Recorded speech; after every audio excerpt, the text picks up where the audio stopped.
Evening, everybody.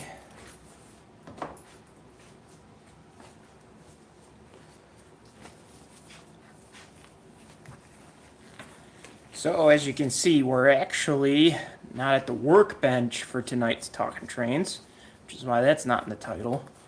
We are actually over here on the gang mill side of the layout, and we're going to be finishing up the backdrop on this side. We're going to be finishing up the backdrop on the Himrod side, and then I got a bunch of other fun work happening over on the Himrod side as well that I'm hopeful I can get through a little bit of with you guys here tonight.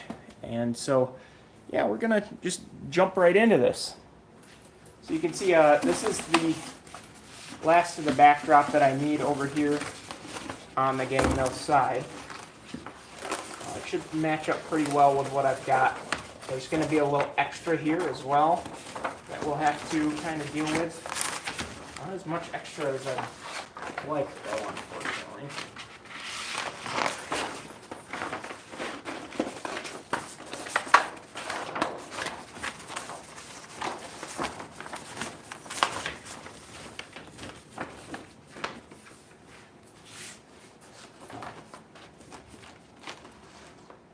Actually not even long enough, but we're gonna have to make it work, I think.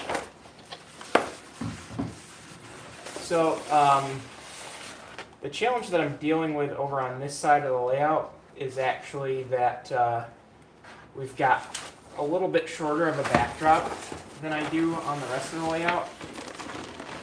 So I've been kind of having to deal with that as best I can when I do this. But basically, what I'm going to do for this one is just start from this side and work my way left until we get to where we intersect. I do actually have to go in and touch up the back of this one, though, at the edge. So I'm going to do that first here.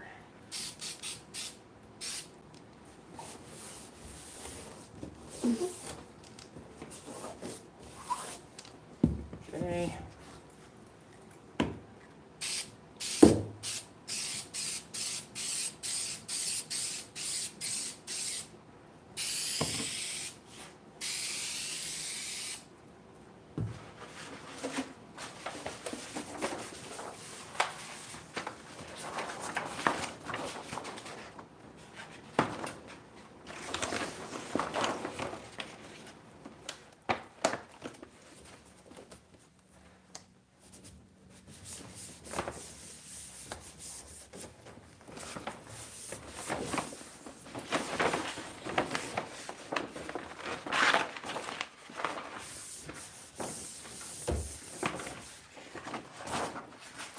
That pretty well adhered. I'm going to go ahead and do the rest of this here real quick.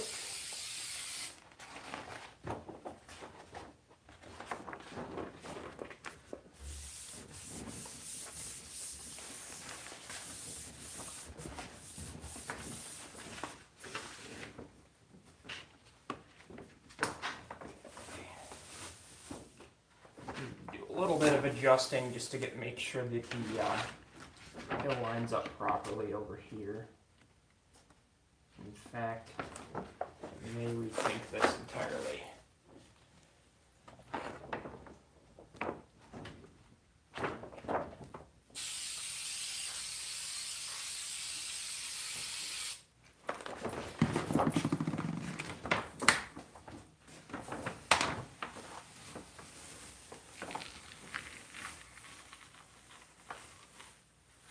So they did, I don't know if anybody saw the video that I did on how to make the backdrops, but I did mention in that video that actually they had goofed up my order and printed on vinyl instead of the normal paper that I use, and then of course this time around they did actually print on paper.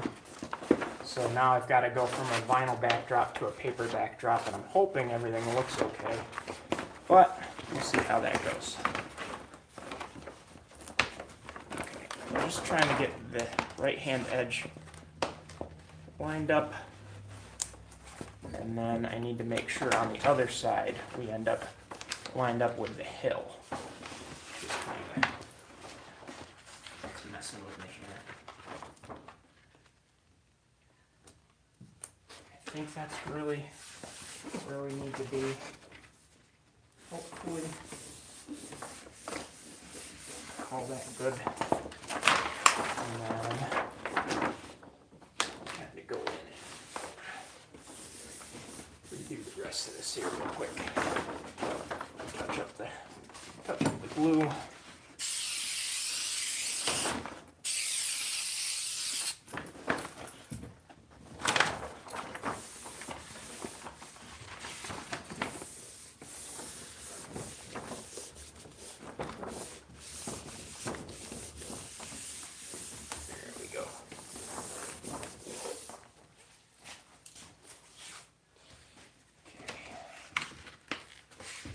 Edge of it here now, and then all I got to do is trim everything up.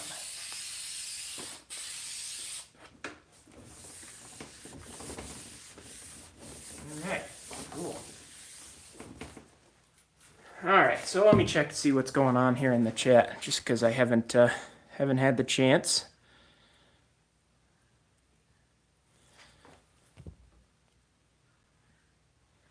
Oh, come on.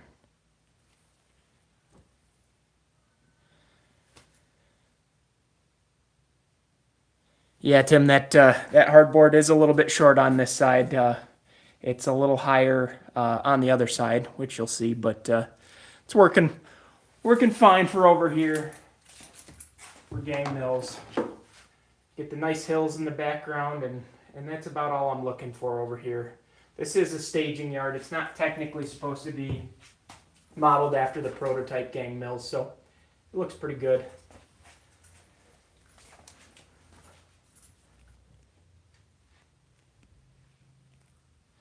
And then we got Ray here from Around the Layout. Wow, that's awesome. Welcome, Ray. Glad to have you. Always love listening to the podcast.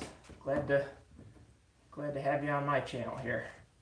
So actually, I'm going to do this a different way. Okay, so what I found was the best way to trim it on this side was actually taking an X-Acto knife and cutting. I'm hoping now that we've gone to the paper from the vinyl, it'll still work. Let's see here.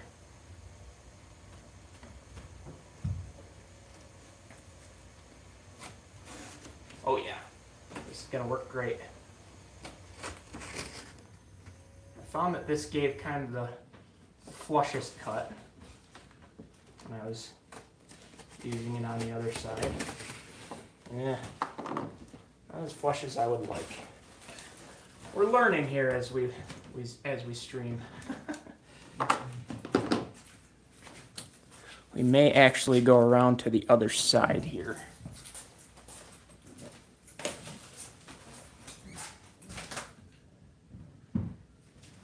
Yeah, Tim, so there's actually a funny story about the missing river there. Let me get this cut off and then I'll tell the story here. There we go. It's working a lot better from this side.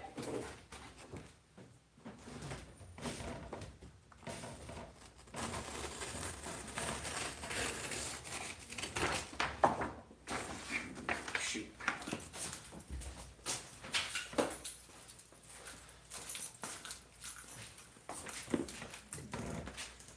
Looks like we gotta just touch up this corner a little bit.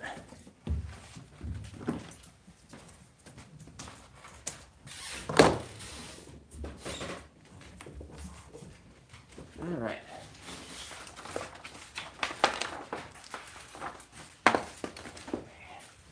Got a little bit more to do over here.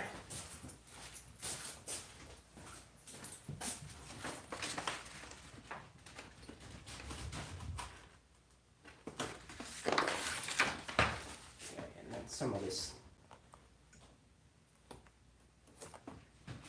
uneven cutting, hopefully I can fix here.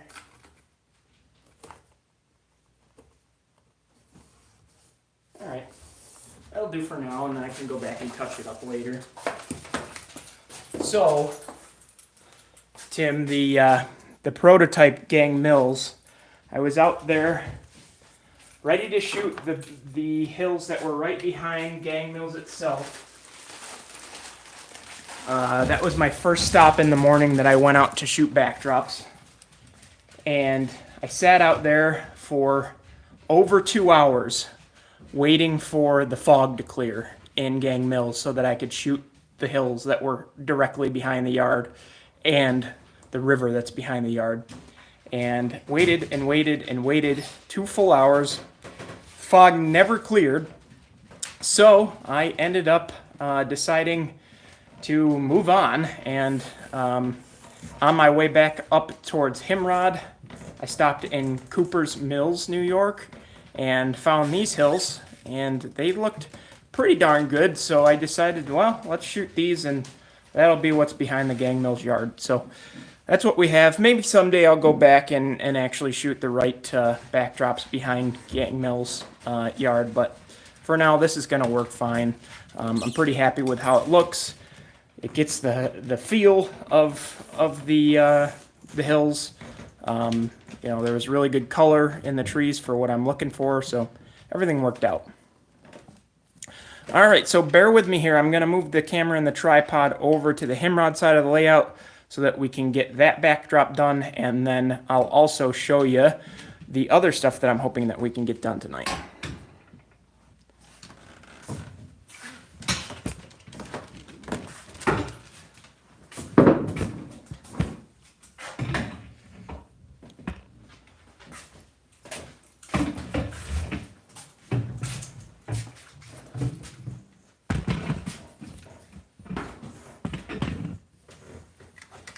Alright, so here we are over on the Gang Mills side. Got this backdrop pretty much ready to go. I was hoping that this was going to be good to go with no flaps in it, but oh well. So this one should line up perfectly.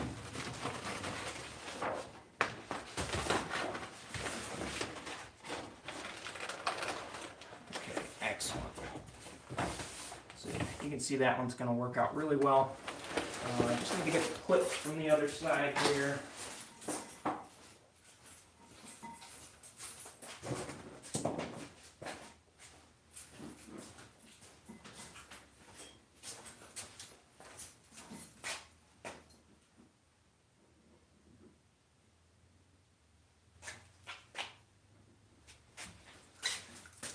That's pretty interesting there, Tim.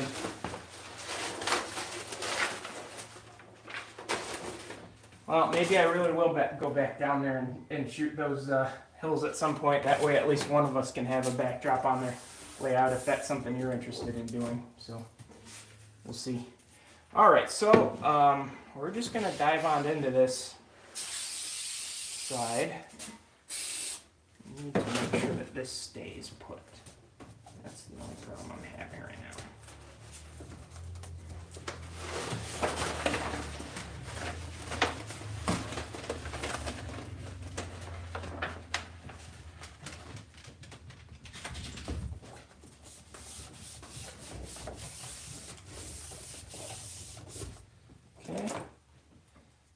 Pretty good. And let's just roll out this way. See where we land. Awesome. Might need to adjust the horizontal a little bit here.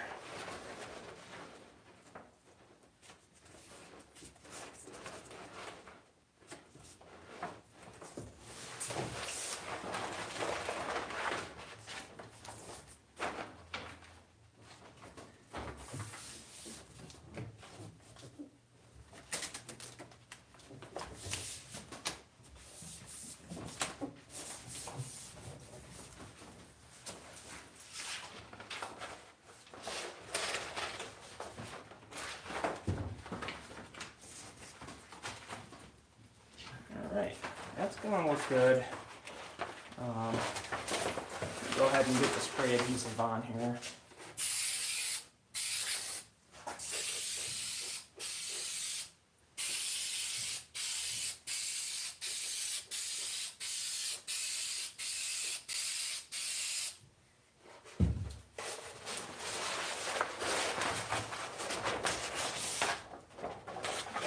central lantern in the way here.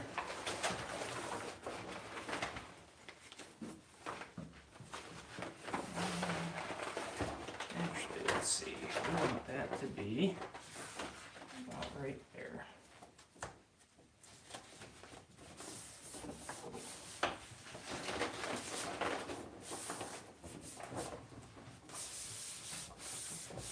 Okay, we should just be able to slowly work our way out here.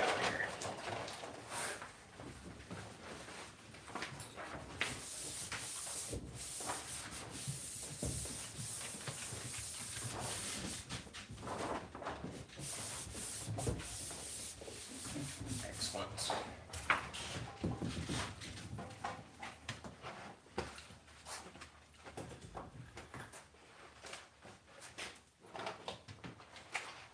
Hey Matt, how are you doing, buddy?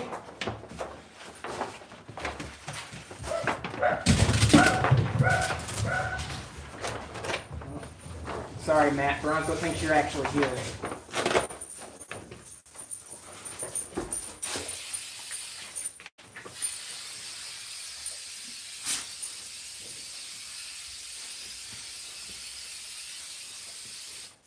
All right, let's get this up here.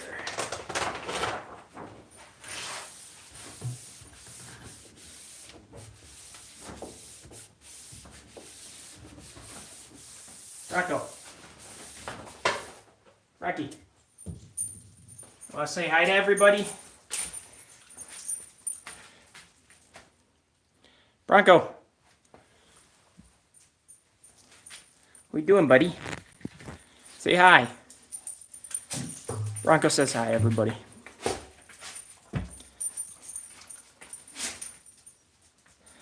Okay, so just got to get this side. Actually, I might need to do a little bit of touch up here.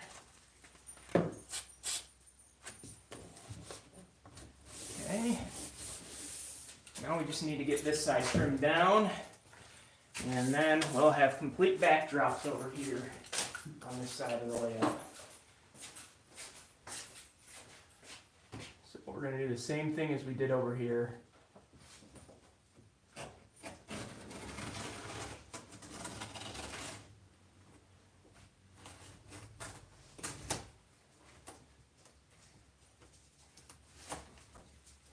Okay.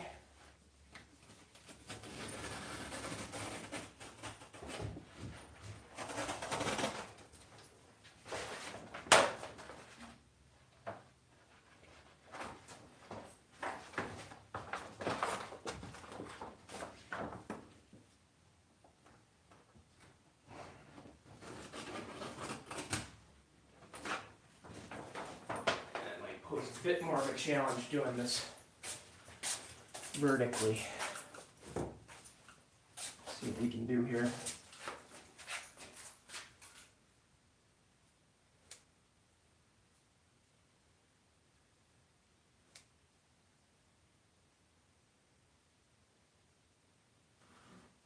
Yeah, Tim, that'd be cool if you had the Corning secondary in the plan.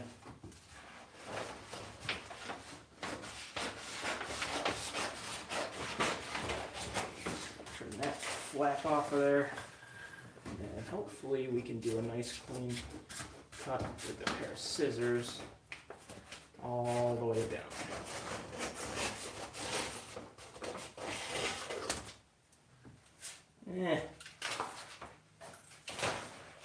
Didn't turn out quite as clean as I would have liked, to be honest with you. I think this is kind of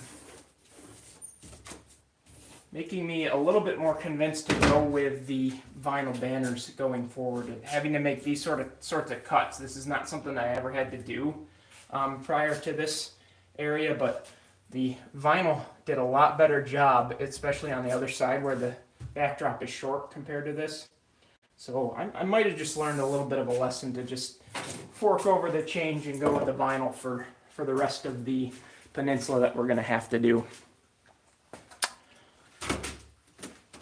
All right, well, we've got backdrops up on both sides now.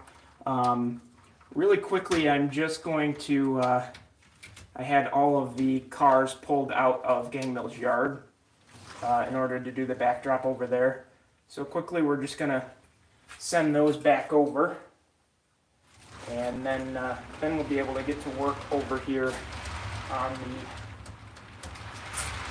other scenery work that I want to get done on the Himrod side of the layout.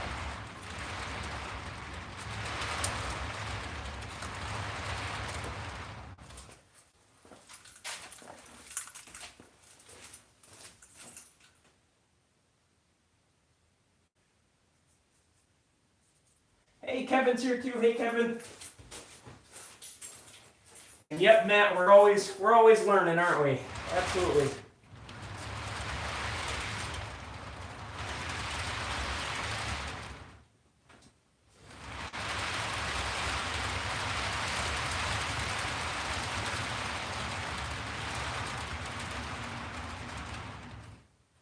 Probably would have been more entertaining if I would have brought you guys around here and actually used some motive power to do this instead of the GP finger, but trying to get this done quickly.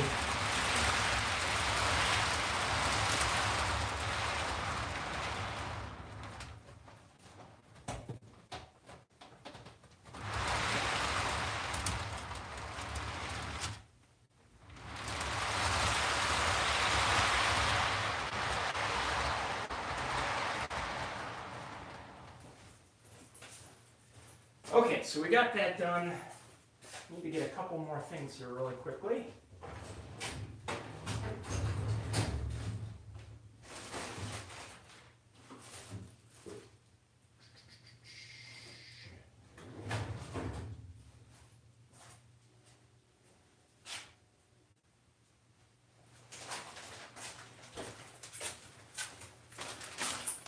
Bust out the plaster cloth for this next part.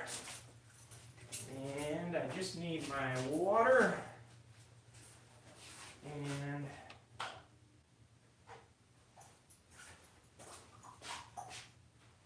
there we go.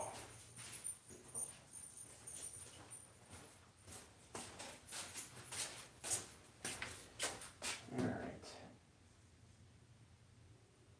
If you could just learn the switches and turnouts at the club. Oh man, Matt, I'm right there with you, buddy. I still don't know what each of those does half the time. All right, so I'm going to swing you guys around here so that you can see what we're working on the rest of the night here. This is, of course, the Himrod Junction area of the layout. And as you can see, it looks a lot different than it did the last time it's been shown on camera. With the backdrops done here, I can now start to kind of focus on, detailed scenery. And one of the things that I wanted to make sure is that this area of the layout in particular isn't looking as flat as it does currently, because the Himrod area is actually incredibly hilly in real life. The yard itself is kind of built halfway up a really long, sprawling hill. I've tried to portray that as best I can in the backdrop. And then in front of the yard, I'm going to try to do the best I can to portray that it's really hilly in front of the yard as well without creating a reach hazard. So that's why I've got this really low mound here. I've got this big ditch that's kind of built into the side of the road with a retention pond that's going to kind of overflow into this. And then down off camera, there's going to be a culvert opening where the water would in theory drain out from this side of the road and eventually make its way down to Seneca Lake itself, which would be kind of where I'm standing geographically, if that makes sense. So tonight, I've got some leftover plaster cloth here. It's in a Woodland Scenics bag, but it's actually the cheap stuff offline that I talked about in my model railroading on a budget guide. We're going to plaster cloth over this formation here. We're going to plaster cloth over the indentation that I've made for the holding pond, and then maybe work our way all the way down the ditch here as well. So let me just go grab a pair of scissors and then we'll be on our way here.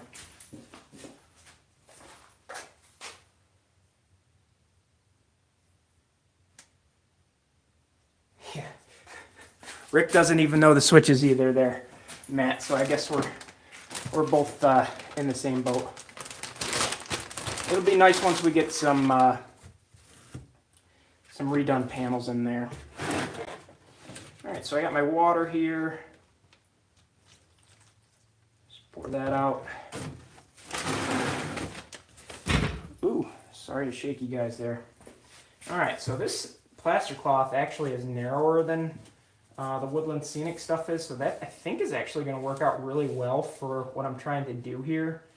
Just because I want to try to avoid getting it that close to the ballast I've already got down. So we'll see how we can do doing that.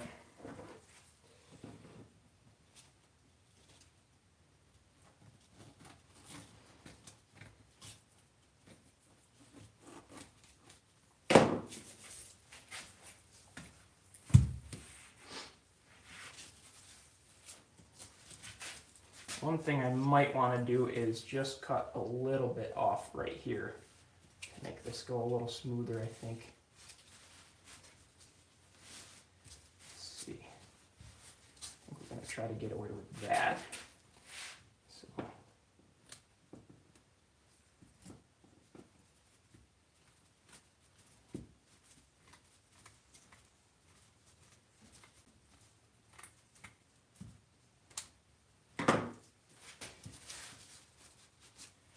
Perfect. Okay.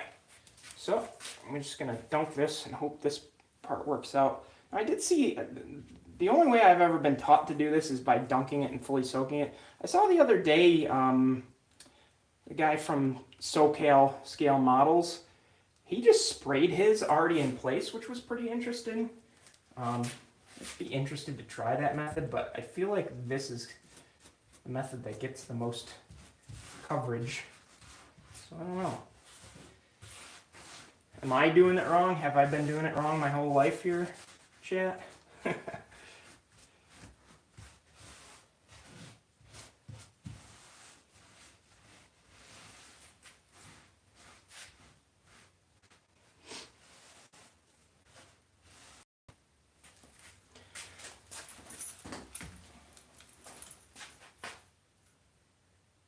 Tim, you'd spray in place? Okay. Interesting. I've only ever known to do it, the way that I'm doing it. So it's, an interesting conversation for sure.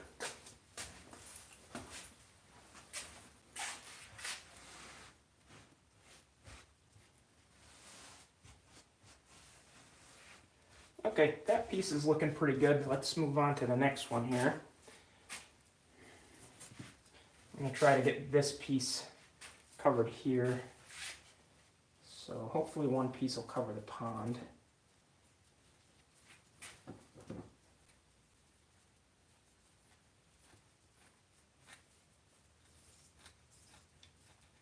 So let's try this. Let's try spraying in place. Let's see how it goes. I've got a bottle here that I can use for that.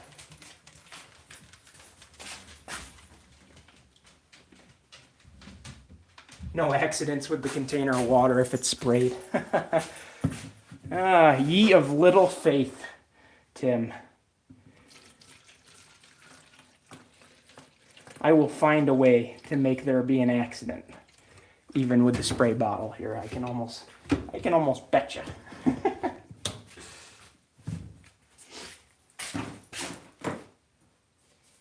All right, so maybe I'll try giving it a good soak underneath first. You can see kind of that the, removing the foam here didn't go smoothly. That's why I'm kind of trying to cover this with a layer of plaster cloth before I do anything else. So hopefully this works out okay. Okay. Press it into place here and see. I'm open to all ideas, so see how this goes.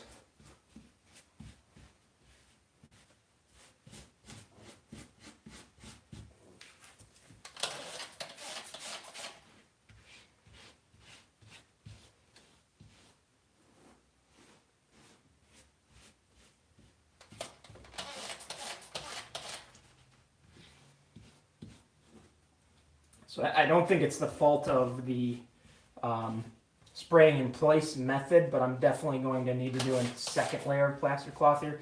I think what I'm going to do is pour resin in here.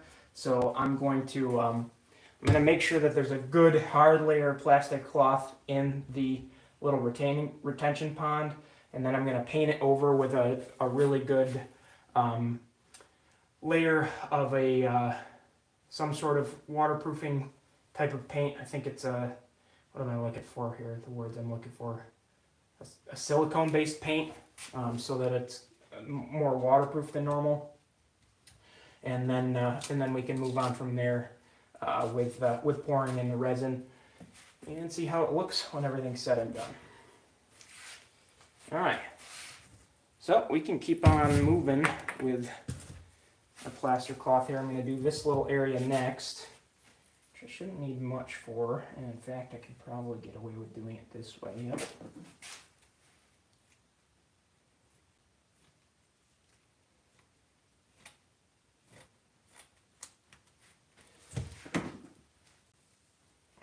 Like that. And we'll spray that again.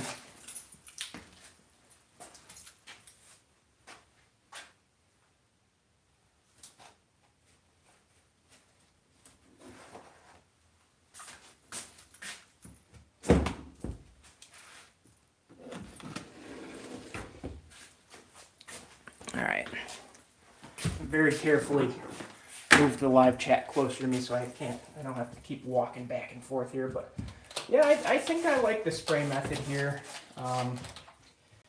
The soak, I think, is good still too. I mean, it's one way to ensure that you get good full coverage on the plaster cloth. You don't end up with any sort of dry spots or anything, but so far the spray method I think is working. I will say that.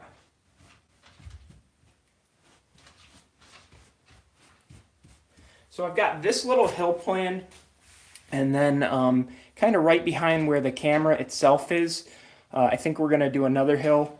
And then as we get down to what would technically be the south end of the yard, and where there's not going to be any more, reaching hazards, I think I'm actually going to do a really tall hill there, probably about the height of this embankment here off the ground.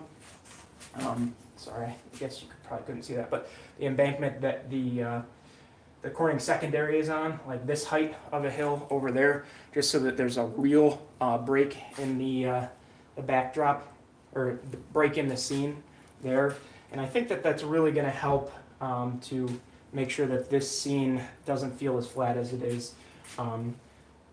I have to eventually, hopefully shortly, work this hill in a little bit better than it is now that the backdrop's up as well. I should be able to do that maybe sometime this week. Get all that worked in. I'm going to kind of just gradually slope it down, and that'll be another place where there's just a little bit more undulation in the terrain here, so that it doesn't look like a flat 2-foot by 8-foot section of railroad here. We don't want it to look flat, but again, we want to make sure that it's functional. So it's an interesting challenge to make sure that you can reach in, but that it's not just flat. We want it to scream Finger Lakes region, which is quite hilly, not the middle of Iowa, I would say. All right, so I should be able to, I think, get away with cutting this down the middle and just using one sheet here in the ditch.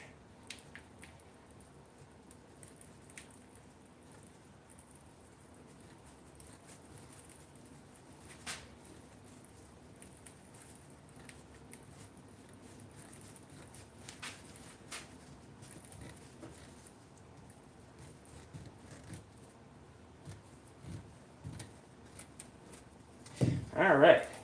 So now that I got the live chat over here closer, I'd love to talk to everybody in the chat and see what's everybody else got going on their workbenches tonight.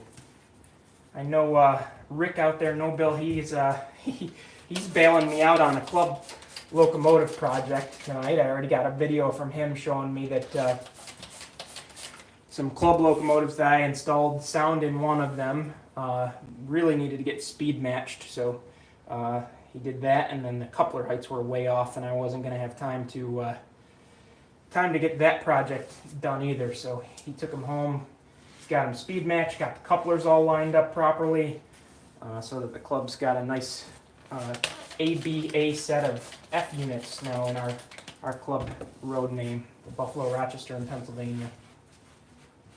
But what's everybody else got going on? Curious to know.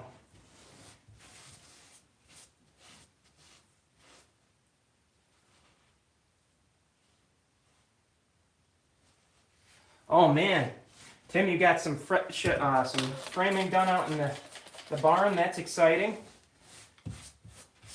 Now, Kevin, the last time I think I talked to you, you had just done a little bit of ballast work on your layout. Any changes since then for you?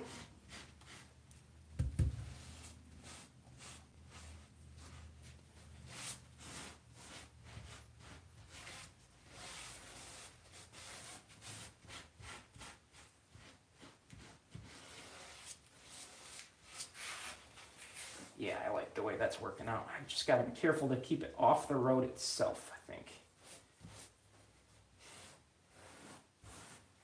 Eventually I'm going to put a guardrail in right here too, because this is actually, I realized as I was cutting in this little ditch that it's actually, it's way deeper than it really should be. There are some really steep embankments on the route that I'm modeling here that's along the Himrod stretch of track. Again, it is really hilly. I did want it to just be a gentle ditch at first, but it kind of turned into a pretty steep embankment. So I'm going to model some guardrail here eventually, and make sure that it looks the part at least.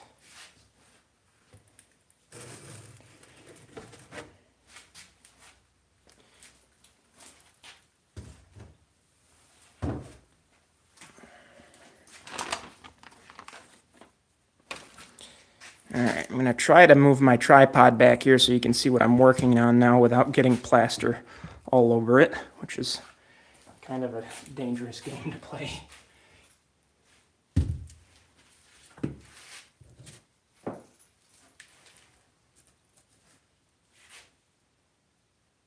cork bed that you recommended works amazing. Awesome, Kevin. I'm really glad that's working out for you.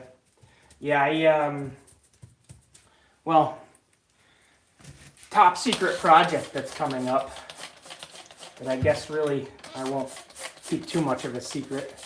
A lot of people already know about it, but one of the big projects that's coming up for the channel is actually going to be a set of Fremo modules, and I think I'm going to utilize that sheet cork for the whole thing because I'm going to be modeling the Delaware, Lackawanna, Western, Batavia branch. I just know it as GBT is all I call it. You know, some of that track is really not, it's in really good shape for a short line, but you know, short line trackage usually ends up being not as good a shape, excuse me, as good a shape elevation-wise, grade-wise as your main lines. So I think I'm just going to use a ton of sheet cork there just to get it at the level it needs to be at for the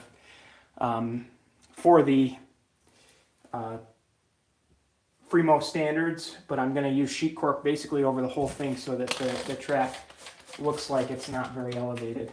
Yes, Tim, thank you. The Pew Lancaster and Western Batavia branch. I've always known that as just GVT.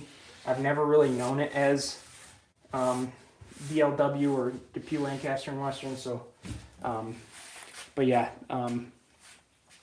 some of my favorite memories of my college age years are of the DLW Batavia branch. So I'm really looking forward to being able to model it. It's a really cool short line for anybody who doesn't know what it is. They've got, I don't know, probably 3 or 4 miles of track through Batavia. And I've always kind of theorized that you should be able to get away with a basement size layout modeling this entire line with no selective compression. Really, the only contorting that you need to do is to make it fit around the walls of your basement. There shouldn't need to be any sort of scene left out. There shouldn't need to be any sort of industry left out if you do it in a basement design.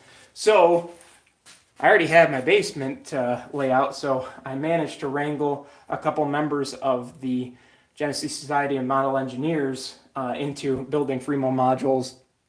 And there's I think there's 5 of us now set to build a good chunk of this short line as Fremo modules with relatively minimal compression.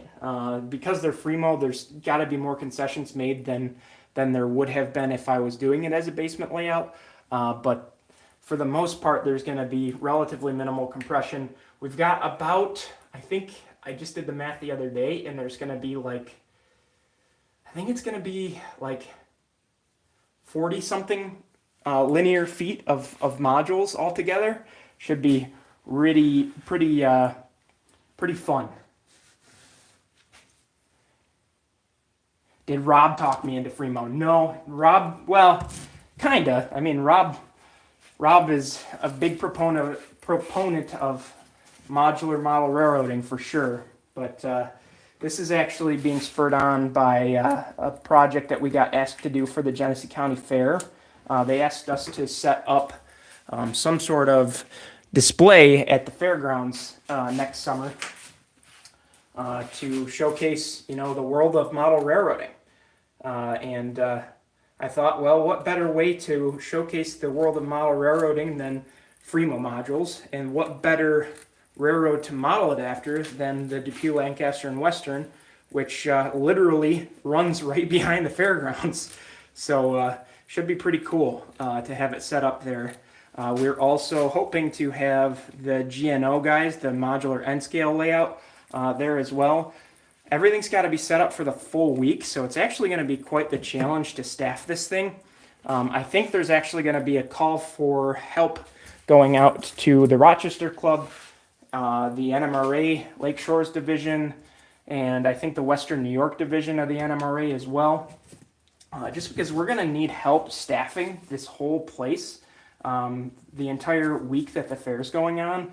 And a lot of us have full-time jobs, and it's going to be difficult for us to be there the whole time. So we're really going to try and make this a Western New York modeling community event. We're going to try to have people from each of the different organizations within Western New York there to staff this place. So a few of you guys out there in the chat that I know are local, Tim and Kevin and Matt and Rick.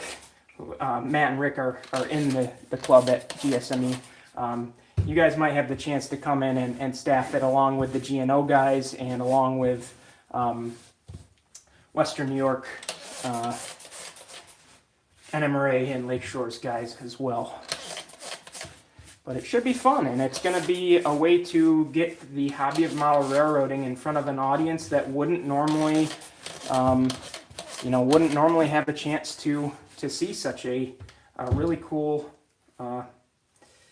side of the hobby. So should be interesting.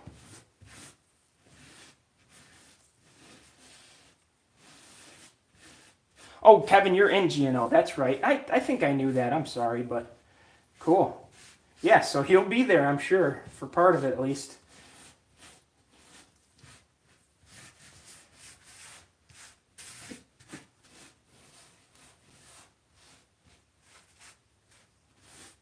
I'm really just hoping that at the fair, I don't think they've officially announced the dates. Maybe they have, actually.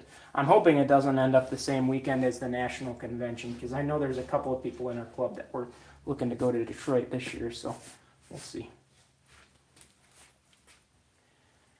Okay, so I think I got the full ditch pretty much done with layer 1. Might not be a bad idea to just go back in with the second layer now, though. Hey Heath, how's it going? Yeah, you missed a lot. We got our backdrops up, and then we started working over here on the Himrod side of the layout, putting in a little bit of undulation here. I got a little hill here that I did the plastic cloth on. Got a little retaining pond down at this end that's going to flow into a drainage ditch, and then eventually there's going to be a culvert kind of probably somewhere in here that'll flow under the road and in theory lead down towards Seneca Lake, which would be basically where I'm standing in comparison to the yard in real life. But then we were talking about, Heath, the Genesee County Fair up here. The club that I'm in, and then a lot of the local organizations were offered the opportunity to kind of set up at the fair and get the hobby of model railroading in front of a bunch of new faces. And part of the way we're doing that is actually my club's going to be building Fremo modules. And I'm going to be building a bunch of them myself, which I'll be doing on camera. Our build date is set for that. We're going to be assembling them on the 16th of November. So that series should start, kind of shortly after that, which will be exciting.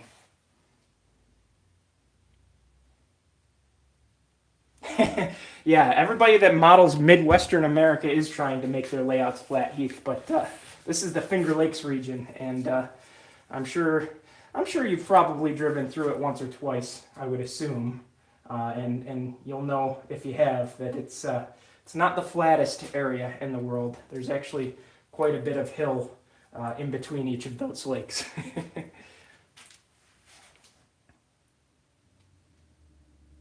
Yeah, Kevin, I'm sure we'll get you the dates for that. I'm not the one personally coordinating everything for that, but we'll make sure that everybody who needs to know is aware so that we can have it staffed. Like I said, it's the full week, and with everybody having full-time jobs, we don't need everybody to kind of be obligated to be there the whole time. So we'll make sure that everybody's got a chance to staff it.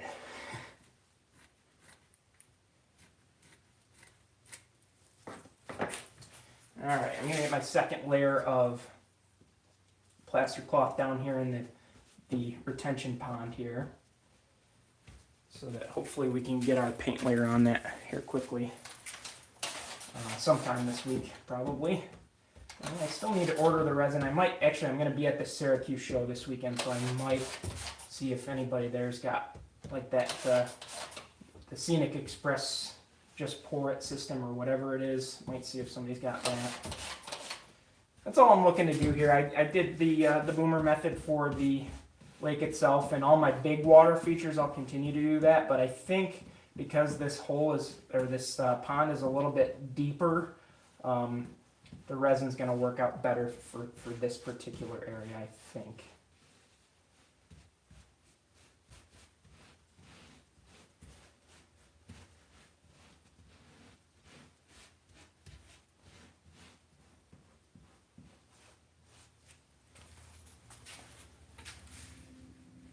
Heath, I don't know if you're still out there, but are you streaming tonight? I didn't. I've been pretty busy this evening, so I didn't get a chance to see if anything got posted about you streaming. But I'll probably end up wrapping this up around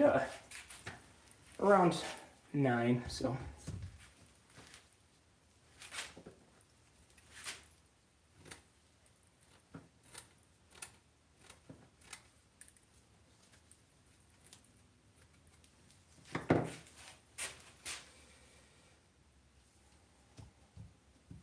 Yeah, I was really nervous when I just took the hot wire foam cutter to the foam over here yesterday. I kind of got halfway through it and I was like, oh boy, what did I do? But that's kind of how half my scenery ends up happening on this layout. So it all ends up working out in the long run. Now that I've got plaster cloth on this, I'm actually really liking the way it looks so far. Definitely need some more undulation after this, but this is a good start, I think.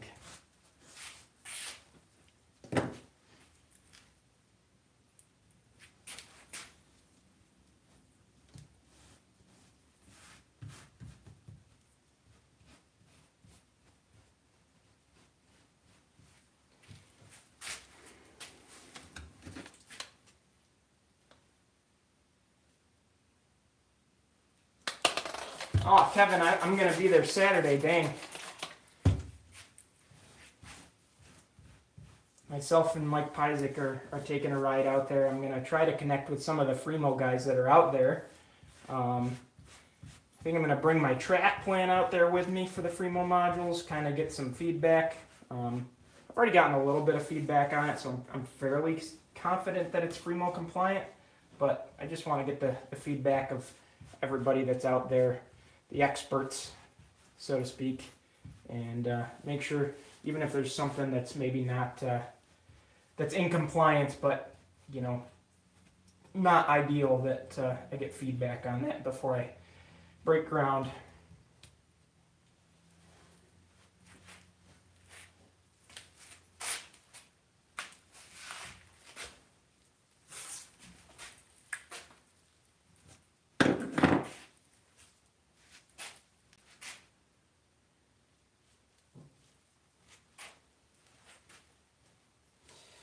All right.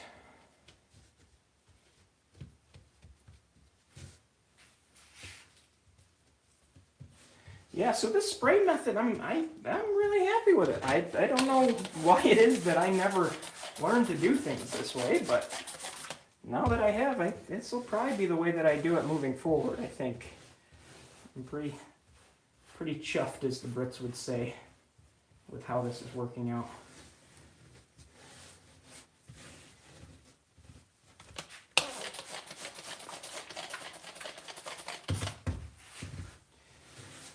The best part is not having to worry about it folding up with you when you lift it out of the water.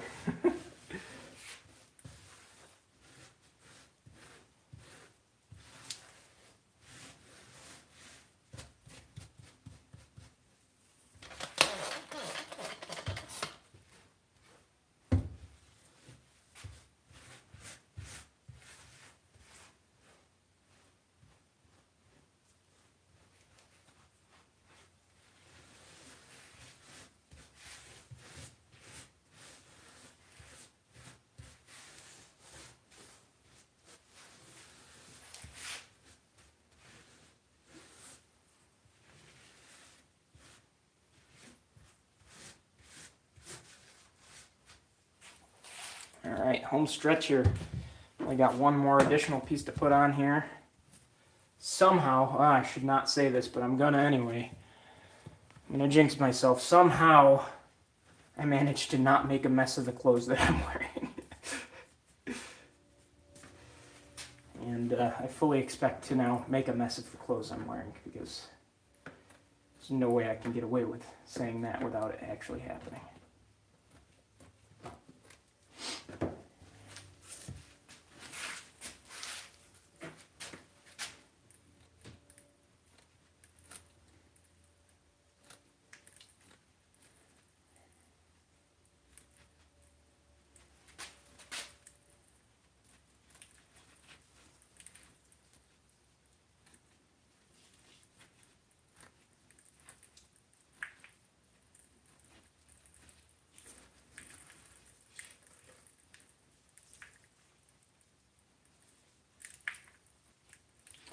Having trouble getting through this side. Maybe I'll cut this down into two separate pieces here.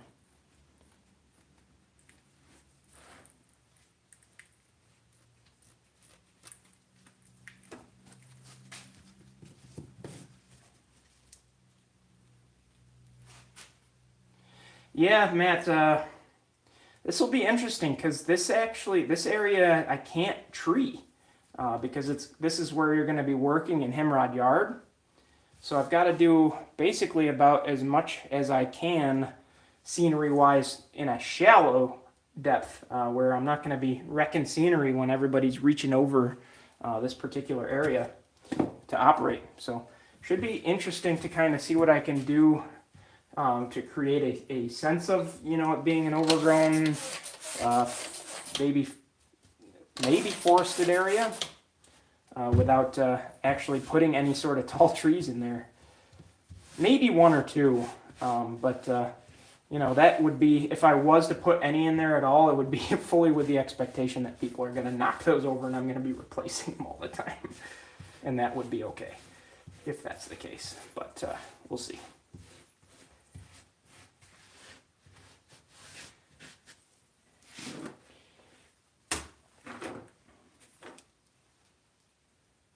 Oh man, went long, right, Tim? You got momentum in your locomotives? Did it just not stop in time, or?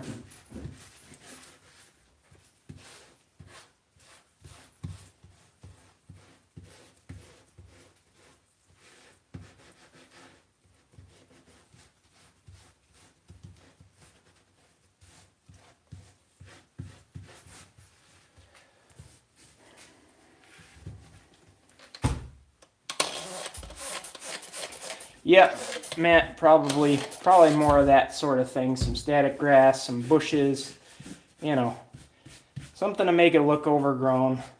The retention pond's going to be an interesting area to try to model just because it's more swampy than I'm used to. So that should be an interesting challenge, but I'm up for it for sure.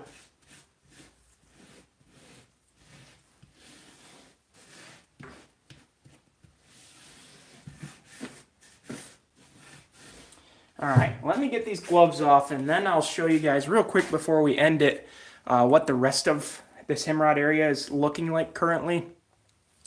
And you can kind of get an idea of what it is that I'm hoping to do down on the other end here.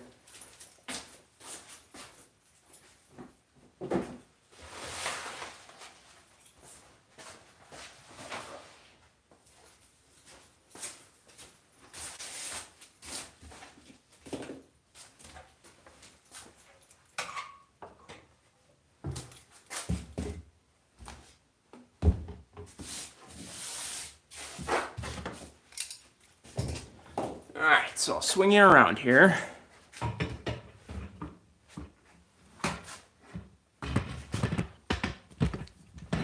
So basically what I'm talking about is this area here after the backdrop ends. Basically from the edge of the yard, which is right here, over, I want to do something, I don't know, 3-4 inches off the ground, a larger hill here. I kind of have the outline drawn out, you can kind of see. And then this switch actually eventually can come out because this is where the connection to the Watkins Glen area of the layout was going to be. I've officially made the decision I'm no longer going to model Watkins Glen. I'm not going to go out any further into the room that way. I've got enough layout to work with here to keep me happy, so I don't need to model that portion as much as I wanted to. So this can get pulled out, and then I can kind of do maybe like a cut section or something along the lines right here. The area on the south end of the yard, the throat of the yard does kind of come through a little bit of a valley. So I could make something like that happen, and then this is going to be an intersection, or this is an intersection right here, and then there's a grade crossing here. I can't remember what the name of the route is that's right here that it kind of goes up a hill and then crosses the tracks, and then there's a little railroad themed diner on the left hand side. I want to say it's Route 214, but I don't think that's right.